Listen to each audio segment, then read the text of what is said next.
नमस्कार साथीहरू PSC preparation क्लासमा यहाँहरूलाई स्वागत छ। साथीहरू पिएससी प्रिपरेसन क्लासमा आज हामी नायब सुब्बाको 2075 वैशाख 15 गते भएको परीक्षाको खण्ड ख लिएर उपस्थित भएको छौँ। साथीहरू यहाँहरूलाई थाहै छ हामी पुरानो प्रश्नपत्रको श्रृङ्खलामा छौँ। यसै क्रममा आज हामी खण्ड खको बारेमा कुरा गर्नेछौँ। खण्ड ख प्रश्न नम्बर 8 नेपालको वर्तमान संविधानका प्रमुख विशेषताहरू बुन्दागत रूपमा उल्लेख गर्नुहोस्। संविधान मुलुकको शासन व्यवस्था सञ्चालन तथा मार्गदर्शन गर्ने राज्यको सर्वोच्च कानुनलाई संविधान भनिन्छ। आधुनिक राज्य प्रणालीमा सार्वभौम जनता देशद्वारा निर्मित राज्यको आधारभूत कानुन नै संविधान हो। नेपालको वर्तमान संविधानका प्रमुख विशेषताहरू: संविधान सभाबाट निर्मित प्रथम ऐतिहासिक संविधान, समाजवाद उन्मुख नेपाल राज्यको परिकल्पना, नेपाल राज्यको संघात्मक पुनर्संरचना, संघात्मक राज्य व्यवस्था तर एकात्मक न्याय प्रणाली, संविधानको आधारभूत संरचना सम्बन्धी व्यवस्था, नागरिक सर्वोच्चता तथा स्वतन्त्रता, लोकतान्त्रिक शासन पद्धति, शक्ति पृथकीकरण, सन्तुलन र नियन्त्रण, मौलिक तथा मानव अधिकारको प्रत्याभूत, स्वतन्त्र, निष्पक्ष र सक्षम न्यायपालिका, कानुनको शासन। प्रश्न नम्बर 9 स्थानीय सरकार भन्नाले के बुझिन्छ? नेपालमा स्थानीय सरकारको आवश्यकता सम्बन्धमा लेख्नुहोस्। स्थानीय सरकार स्थानीय जनताको सार्वभौम सत्ता, राजकीय सत्ता, स्वायत्तता र स्वशासनको चाहनालाई मूर्तता दिने सरकार।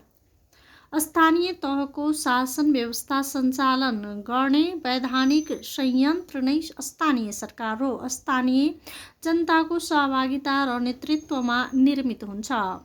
स्थानीय राजनीतिक एवं प्रशासनिक संरचनाको समुच्च अभिव्यक्ति हो। सन्निकटताको सिद्धान्तमा आधारित घरदैलोमा सेवा दिने सरकार हो। गाउँपालिकामा अध्यक्षको नेतृत्वमा र नगरमा नगर प्रमुखको नेतृत्वमा यस्तो सरकार क्रियाशील रहेको छ। नेपालको 753 स्थानीय इकाइमा सञ्चालित सरकार हो यो।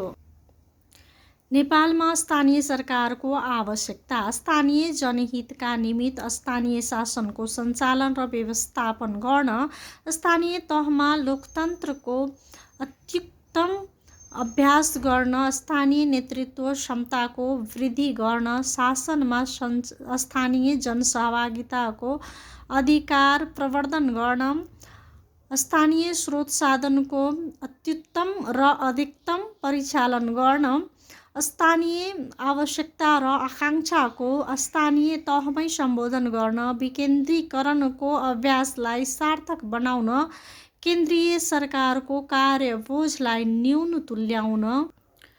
प्रश्न नम्बर 10 नागरिक दायित्व भन्नाले के बुझिन्छ? नेपालको संविधानमा नागरिक दायित्व सम्बन्धमा के उल्लेख गरिएको छ? नागरिक दायित्व कानुनद्वारा गर्नुहुने भनिएको काम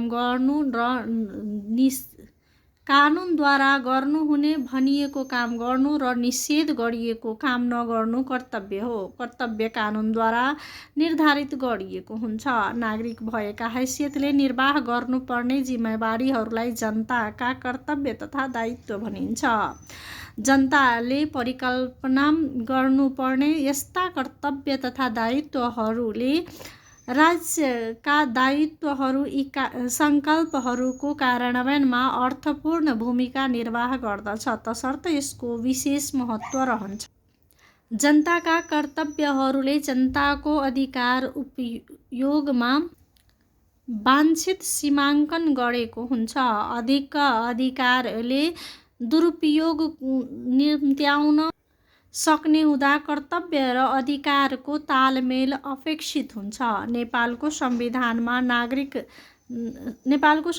नागरिक दायित्व सम्बन्धी व्यवस्था नेपालको संविधानको भाग 3 को धारा 48 मा देहाय बमोजिमको नागरिक दायित्वको प्रावधान रहेको छ। राष्ट्रप्रति निष्ठावान हुँदै नेपालको राष्ट्रिय सार्वभौमसत्ता र अखण्डताको रक्षा गर्नु, संविधान र कानुनको पालना गर्नु, राज्यले चाहेको बखत अनिवार्य सेवा गर्न, सार्वजनिक सम्पत्तिको सुरक्षा र संरक्षण गर्नु।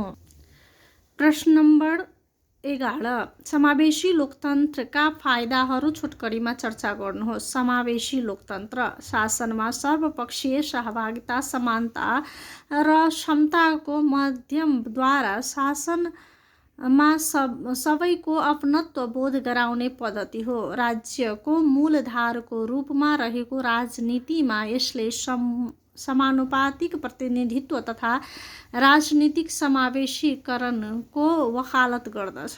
समावेशी लोकतन्त्रका फाइदा: सर्वपक्षीय सहभागिता हुनु, समानताको भावना जागृत हुनु, सबै जाति, भाषा, धर्म, वर्ण, लिङ्ग, संस्कृति, भूगोल, वर्ग र समुदायको राज्यको प्रत्येक अङ्ग एवं क्षेत्रमा समावेश हुनु, प्रशासनिक लगायतका अन्य क्षेत्रमा सकारात्मक विभेद, विशेष व्यवस्था, आरक्षण आदि प्रावधान, समतामूलक समाजको निर्माण हुनु, हरेक क्षेत्र, तह वा तबकामा पारदर्शिता कायम हुनु, कुनै पनि क्षेत्रमा बहिष्करण निषेध हुनु, विभेद रहित समाजको निर्माण हुनु।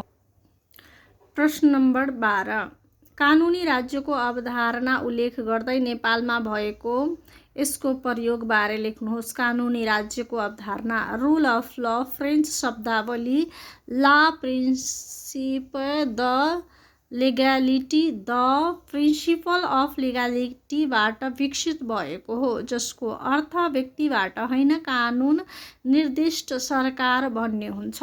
कानुन व्यक्तिभन्दा सर्वोच्च र सर्वोपरि हुन्छ भने अवधारणा नै कानुनी शासन हो। कानुनी राज्यको अवधारणा स्वेच्छाचारिता विरुद्धको मान्यता हो। व्यक्तिबाट निरङ्कुशता जन्मने हुँदा कानुनी सर्वोच्चतामा शासन सञ्चालित हुनुपर्ने मान्यता राख्दछ।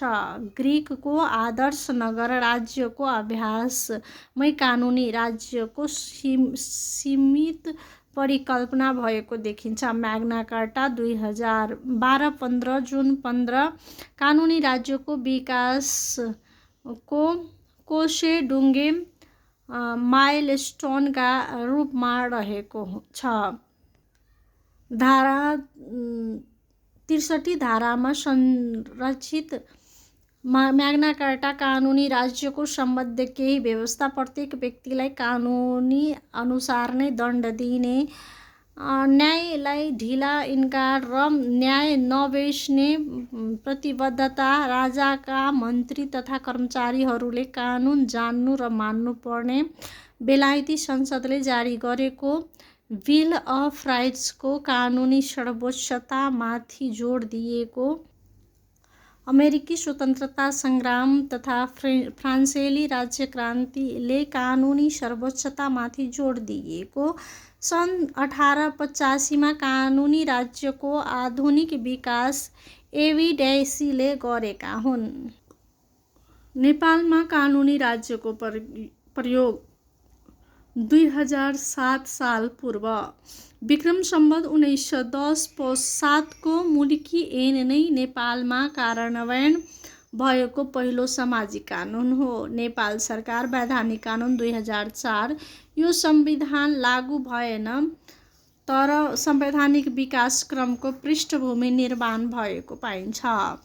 2007 सालदेखि 2017 साल पूर्व नेपालको अन्तरिम शासन विधान 2007 लागू भई प्रजातन्त्र व्यवस्थाको अभ्यास आरम्भ भएको थियो। नेपाल अधिराज्यको संविधान 2015 संविधान मूल कानुन संसदीय र प्रजातान्त्रिक व्यवस्थाको अवलम्बन 2017 सालदेखि 2047 साल पूर्व नेपालको संविधान 2019 मा निर्दलीय पञ्चायती व्यवस्थाले कानुनको शासनमा कुठाराघात भएको, 2047 सालदेखि 2063 साल पूर्व नेपाल अधिराज्यको संविधान 2047 मा संसदीय बहुदलीय प्रजातान्त्रिक व्यवस्था, कानुनी राज्यको अवधारणा, शक्ति पृथकीकरण, सन्तुलन र नियन्त्रण, कानुनी शासन र प्रस्तावमय लेखी व्यावहारिक अभ्यास अघि बढ्यो।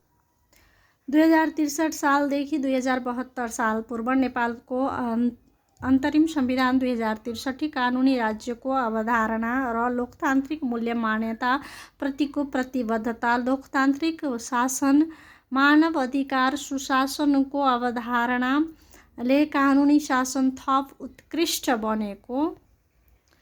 2072 सालदेखि यता नेपालको संविधान स्वतन्त्र, सक्षम र निष्पक्ष न्यायपालिका तथा कानुनी राज्यको अवधारणा प्रतिको प्रतिबद्धता, अन्य विविध कानुनी व्यवस्थाहरूमार्फत व्यावहारिक र प्रजातान्त्रिक बन्दै गएको सुशासन व्यवस्थापन तथा सञ्चालन ऐन 2064 तथा नियमावली 2065, भ्रष्टाचार निवारण ऐन 2059, सर्वोच्च अदालत ऐन 2048 आदि।